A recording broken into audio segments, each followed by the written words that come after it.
Hi guys. Wow. Oh my god. Oh my god.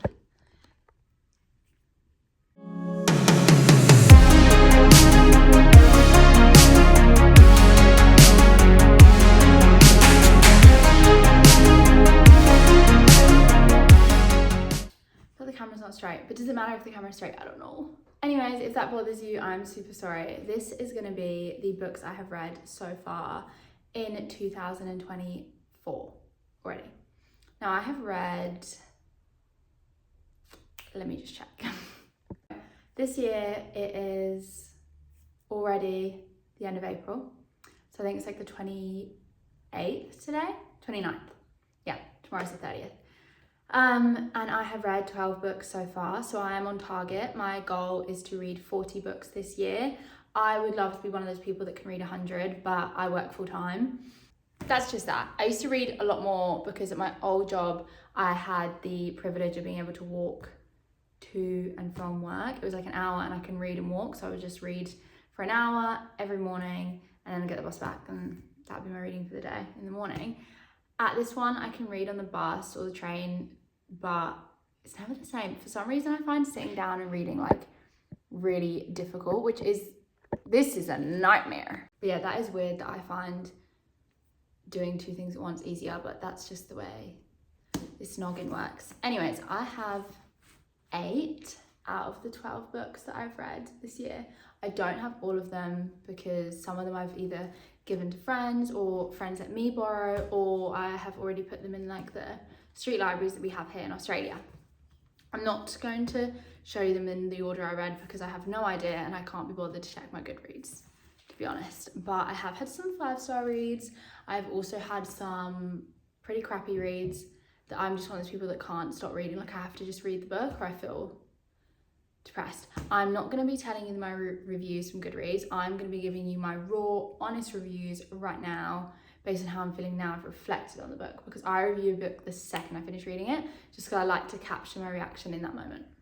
Anyways, I already know that this was the first book I read this year because I bought it last year and was so excited to read it, but I was like waiting to get in my fantasy era for, I don't know, I was just waiting until 2024. I don't know why, but that's just me. I read this and now I don't think it was as good as I originally thought looking back, but I'm still gonna rate it 5 stars because this is what got me into fantasy. And now I read like a lit fiction, fantasy, blah, blah, blah, blah, blah. Sometimes I'll swap lit fiction for like a self-help book. That's very rarely, it's not really my thing. Or like another genre, but still, this fantasy is like a permanent genre for me now because it really like takes me out of like the world I'm living in. Also, how cute is the jumper on me? It's shoes, and I might keep it. I might just wash it and put it in my wardrobe and he'll never know. So this is about a girl that enters into like a war college, but I'm just doing things from memory. I've not got the best memory, so yeah. And they get partnered with dragons, and it's all to work up to this moment for when they get partnered with dragons and then go off to war.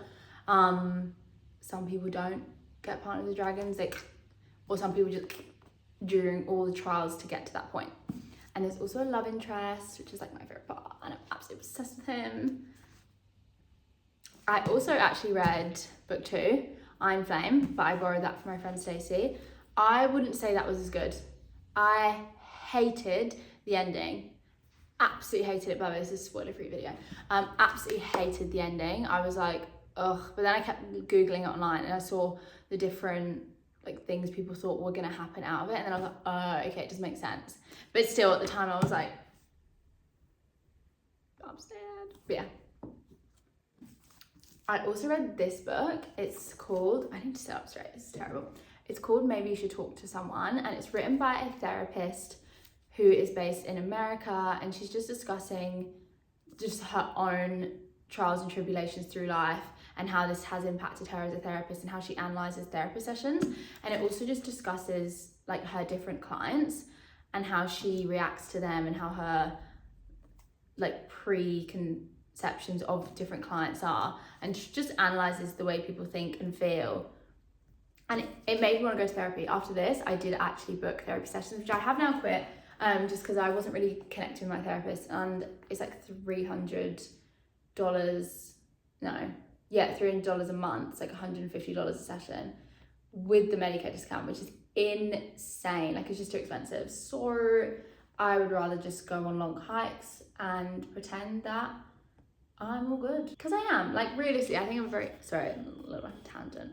I'm a very happy person, like, day to day. I just get very stressed about very small things that just but then like a huge thing can happen and I'll be the calmest person there. But if a small thing happens, it's bizarre. Like, it is mental. Someone can be in a car accident and I'm like, okay, look, we're gonna do this.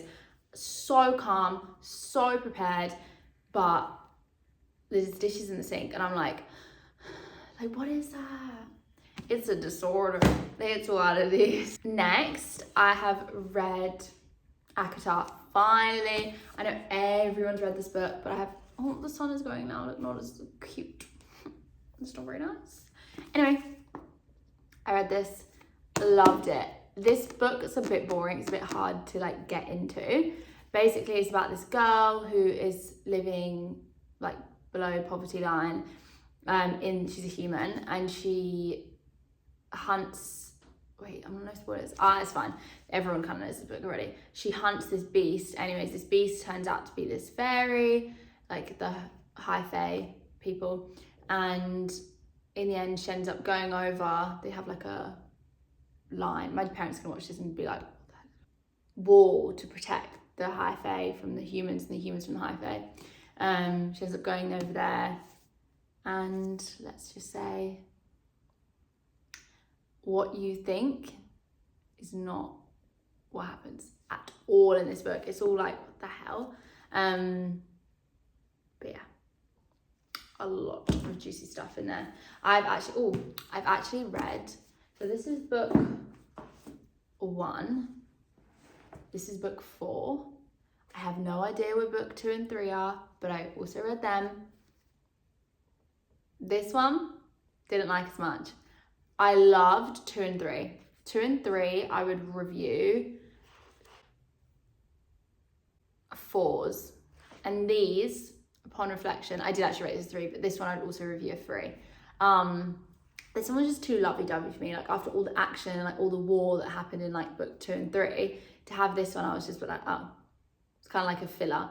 And like, it's just so small. I don't know, fantasy books that are small, I'm like, I know she's already built, like done all the world building, but still I was like, I know. I found this one, considering it's so little in comparison, I found this one, didn't look it, but it actually is. I found this one so hard to read. It took me 2 weeks. This one only took me a week. It's like 600 pages. This one's 200 pages and it took me 2 weeks. And like, it was unbearable. Like, every time I had to read it, I was like, oh, I think I'm just in a bit of a reading slump at the moment. I forgot to say, I actually reviewed this a 5 or a 4, I think. I'd probably review it a 3.5 now, because I did find some of the characters that some of her clients, I found their stories so inspiring. And so like, I feel like I'm one of these people that can really struggle to be present in moments. And one of her clients was diagnosed with cancer right after her honeymoon. And they were desperate to have a baby, and like, every time she got the all clear, she'd try for a baby again. And it just, yeah, it was a very sad story, but it was all about how she like was just like, this life is only once. I need to do everything I can to just enjoy this life. And I feel like that it actually really had an impact on me. Also, ignore my nails, I need to do them again. I'm just gonna find the actually, let me show you this. Another one, 0 stars. 0 stars. I think, I'll be honest, it's because I am a wellness person. I'm just like, I don't want to hear this. But like, I'm wellness, and I feel like in a healthy manner. Like, I love a good sauna. I love a good facial. I love a good yoga class. I love a good meditation, as long as it's outside and I'm not the one in control, or I won't be able to meditate. And I love just wellness foods. Like, I love a good bowl. I love a good smoothie. I love a good shake. And I just enjoy them. Like, I'm not like, this is what's gonna make life worth living. I just enjoy them personally. This, I felt like, was just like it was just a lot, and it was just a lot of like rambling, and I just didn't like the way it was written. Like, oh, let me show you this. as someone that's like very obsessed with things being a certain way, oh wait, this one's actually a little bit nicer. Everything, there's like not good paragraphing. Like when I started the book, I opened it to like this. No wait, I have to show you the one that I saw that was like, it was like right at the beginning. Bear with me. Are you kidding? I hate it. I hate it. It's so hard to read, especially with bloody walking. You're like, anyway. This was unexpectedly so much better than I thought it was going to be, because I really like the idea of it, but I don't like biographies. So I was like, oh, I'm really going to struggle reading this one. I loved it. I really did love it. It really inspired me. I do very much want to do van life with Stu. I would hate to do it by myself because one, I can't drive right now. I'm going to learn this year. I'm determined and I'm going to buy my first car.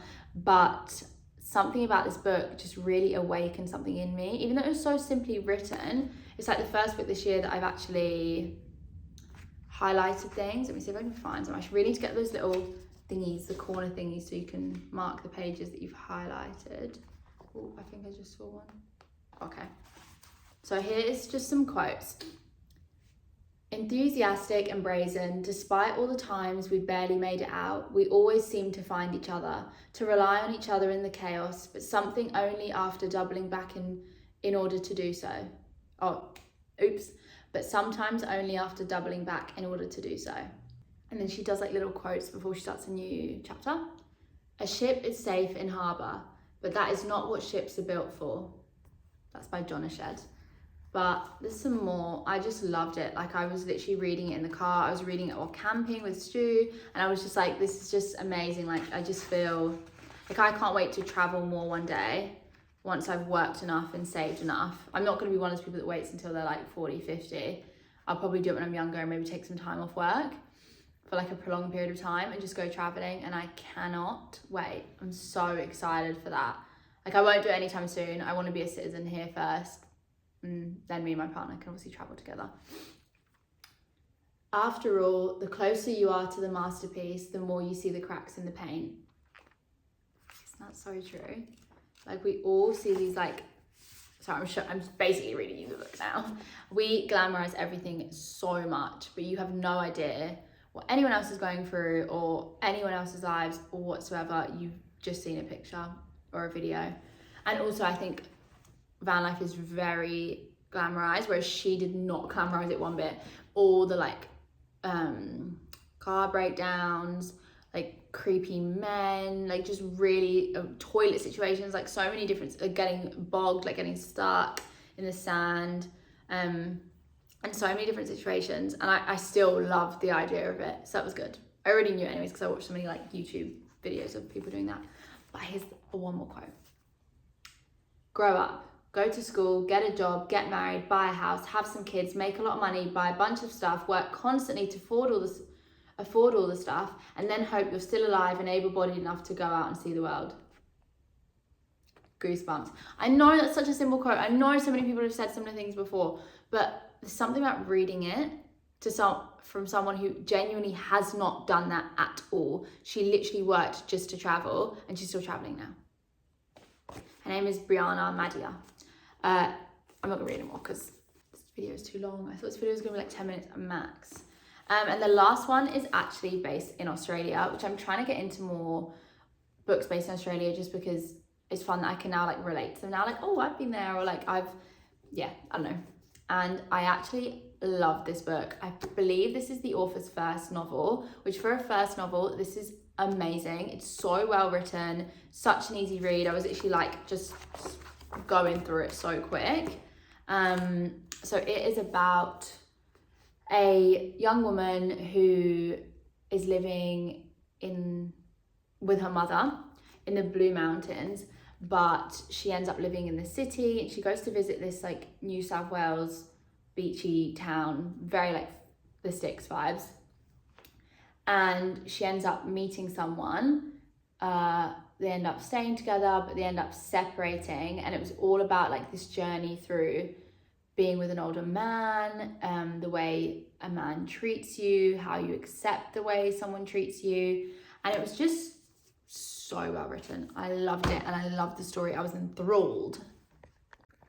I just realised Thirst for Salt is a book I read last year. Oh well, you got the review. The other book I read was called Come and Get It by Kylie Reid. I read that while I was on holiday in Thailand with my family. So my mum has the book. It was really good. It was a bit strange the way it was written. I've never read a book written like that, but it was based on a girl that was at university. There's quite a few different girls that it was based on. It was a girl that was at university as like a house mum or something. I've never heard of it.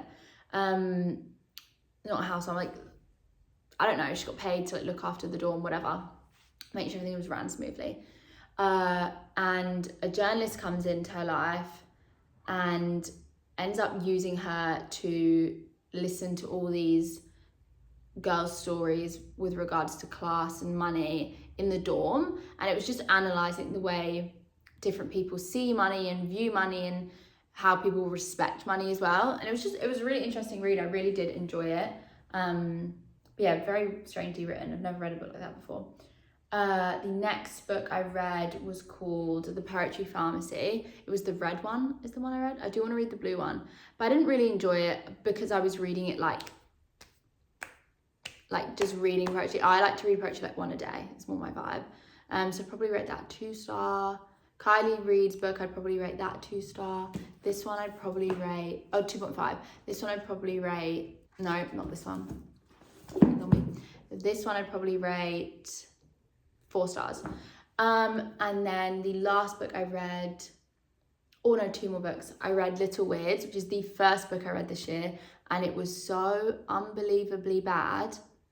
Like, it was just so strange. I don't even know what it's about. Couldn't tell you. Gun to my head, could not tell you. The whole time I was reading it, I was like, get this book out of my hands immediately.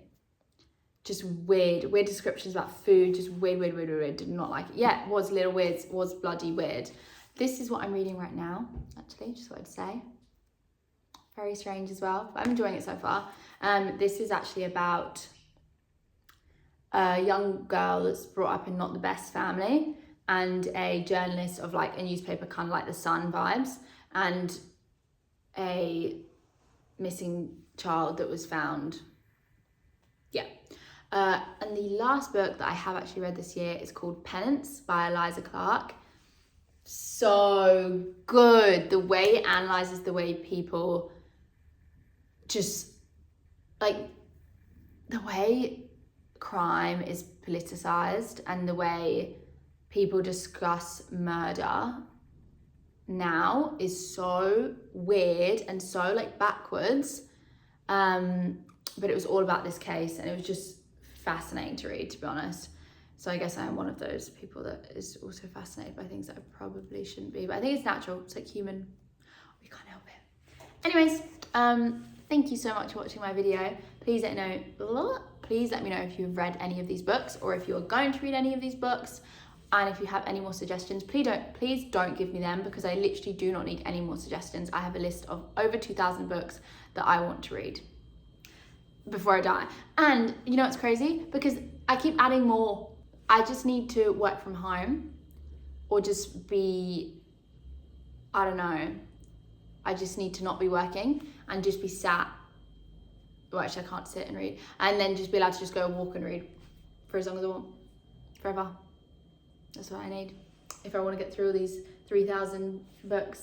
Anyways, thank you so much for watching. Don't forget to like and subscribe, because I have like one friend here in Australia and my partner is not here right now, so I need the love.